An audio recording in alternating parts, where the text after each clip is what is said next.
सूचना केवल हमारे विचार हैं, वित्तीय सलाह नहीं। निर्णय लेने से पहले खुद शोध करें। किसी भी लाभ या हानि के लिए हम उत्तरदायी नहीं हैं।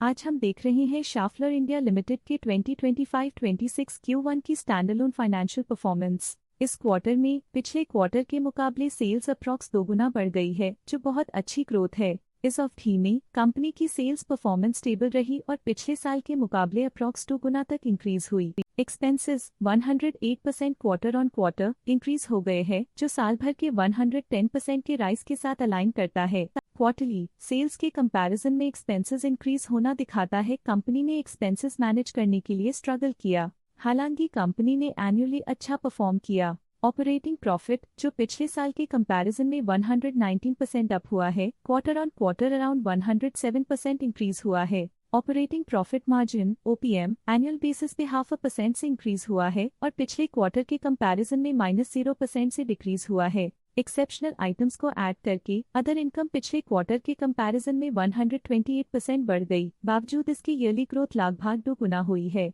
इंटरेस्ट एक्सपेंसेस पिछले क्वार्टर से 55% अप हुआ, लेकिन ईयर ओवर ईयर इंक्रीज 82% हुआ है। डिप्रिशिएशन कॉस्ट्स में 97% का क्लाइम देखने को मिला और ईयरली बेसिस पे लगभग 1.5 गुना का इंक्रीज देखा गया। प्रॉफिट बिफोर टैक्स एनुअली 122% बढ़ा, लेकिन प्रीसीडिंग क्वार्टर से 112% बढ़ा है। इस साल कंपनी ने 25.5% टैक्स पे किया और क्वार्टरली कंपनी ने 25.5% टैक्स पे किया है। नेट प्रॉफिट ने ईयर ऑन ईयर 121.5% का इंक्रीज दिखाया, लेकिन लास्ट क्वार्टर से 111.5% का इंक्रीज हुआ है। इस क्वार्टर में कंपनी का परफॉर्मेंस काफी अच्छा रहा। वहीं अगर एनुअल एनालिसिस की बात करें तो इस साल कंपनी का परफॉर्मेंस काफी अच्छा था। अर्निंग्स पर शेयर EPS में साल भर में अप्रॉक्स 2 गुना का इजाफा देखा गया, जो कंपनी की बेहतर परफॉर्मेंस को दिखाता है। साथ ही क्वार्टरली में EPS की अप्रॉक्स 2 गुना की बढ़ोतरी हुई, जो कंपनी की उम्दा परफॉर्मेंस को दिखाता है। इस क्वार्टर में कंपनी का EPS काफी अच्छा रहा। शाफलर इंडिया लिमिटेड के फाइनेंशियल स्नैपशॉट को रिव्यू करते हुए कुछ मुख्य ट्रेंड्स सामने आए हैं, जो कंपनी की परफॉर्मेंस पे रोशनी डालते हैं। जून 2022 से जून 2025 तक शाफलर इंडिया लिमिटेड की फाइनेंशियल जर्नी में सबसे पहले बात करते हैं सेल्स की। इस साल सेल्स में 40% की वृद्धि हुई है और पिछले 4 सालों में 68.5% की वृद्धि हुई है, जो एक निरंतर अपवर्ड ट्रेंड को दर्शाता है। पिछले 3 साल से सेल्स लगातार बढ़ती जा रही है, जो मार्केट एक्सपेंशन और कंज्यूमर डिमांड में वृद्धि को दर्शाता है। अब बात करते हैं एक्सपेंसेस की। इस साल एक्सपेंसेस 39% बढ़े हैं और 4 सालों में 68.5% का इजाफा हुआ है। इस साल सेल्स और एक्सपेंसेस एक साथ बढ़ रहे हैं, जो बैलेंस्ड ऑपरेशनल अप्रोच को दर्शाता है। ऑपरेटिंग प्रॉफिट का सफर स्टेडीली ऊपर चढ़ रहा है। इस साल 43% की बढ़ोतरी के साथ और पिछले 4 सालों में 68% का नोटिसेबल राइज हुआ है। पिछले 3 साल से ऑपरेटिंग प्रॉफिट लगातार बढ़ रहा है, जो कॉस्ट मैनेजमेंट और ऑपरेशनल कुशलता को दर्शाता है।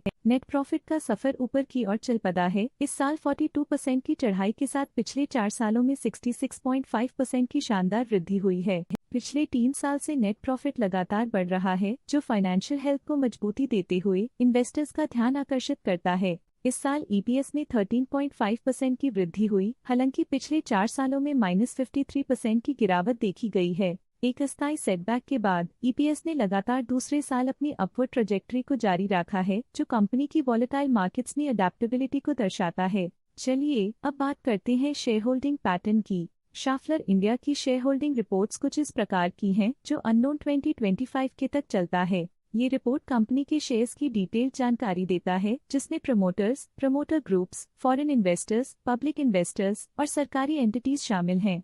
पब्लिक हेल्थ शेयर्स का परसेंटेज 2025 के में 5.32% से 2025 के में 5.29% तक डिक्रीज हो गया। इस डिक्रीज से साफ है कि इस टाइम पीरियड में कंपनी में पब्लिक का हिस्सा डिक्रीज हुआ है। जब कंपनी के शेयर्स का अधिकतम हिस्सा प्रमोटर्स, FII, DII या गवर्नमेंट के पास होता है, तब ये माना जाता है कि कंपनी मजबूत हाथों में है, जो स्थिरता और मजबूत समर्थन को दर्शाता है और इस मार्केट की स्थिरता बनी रहती है। डोमेस्टिक इंस्टीट्यूशनल इन्वेस्टर के शेयर होल्डिंग में थोड़ा डिक्रीज आया 2025 के से 2025 के में, जो दिखाता है कि डोमेस्टिक इंस्टीट्यूशंस ने अपने स्टेक को -0.06 से डिक्रीज किया है। FII, फॉरेन इंस्टीट्यूशनल इन्वेस्टर्स ने अपना शेयर होल्डिंग 2025 में 4.49% से 2025 में 4.58% तक इंक्रीज किया। ये बताता है कि फॉरेन इंस्टीट्यूशंस ने कंपनी में अपना इंटरेस्ट 0.09% तक इंक्रीज किया है।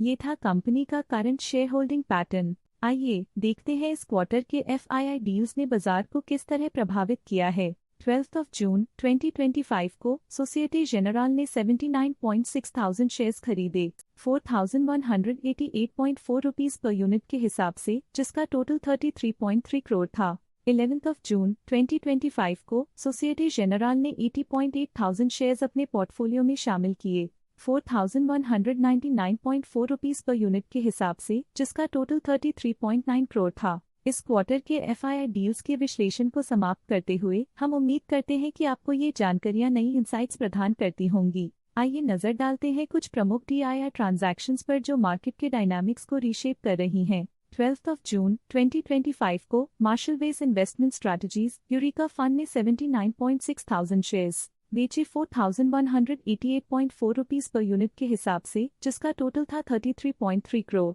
11 जून 2025 को मार्शल वेस इन्वेस्टमेंट स्ट्रैटेजीज यूरेका फंड ने 80,800 शेयर्स बेचे 4,199.4 रुपीस पर यूनिट के हिसाब से, जिसका टोटल था 33.9 करोड़। इस क्वार्टर के DII डील्स के विश्लेषण को समाप्त करते हुए हम उम्मीद करते हैं कि आपको ये जानकारियां नई इंसाइट्स प्रदान करती होंगी। अब नजर डालते हैं शाफलर इंडिया के स्टॉक रिकमेंडेशन पे। लॉटस स्टॉक का करंट प्राइस 3,631 रुपीस चल रहा है। शेर खान ने स्टॉक की बाय रिकमेंडेशन दी थी।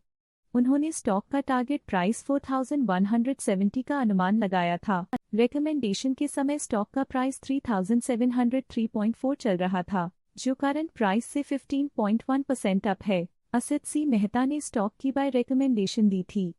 उन्होंने स्टॉक का टारगेट प्राइस 3,696 का अनुमान लगाया था। रिकमेंडेशन के समय स्टॉक का प्राइस 2,958.95 चल रहा था, जो करंट प्राइस से 2.2% अप है। आज के लिए फाइनेंशियल सेक्टर में इतना ही।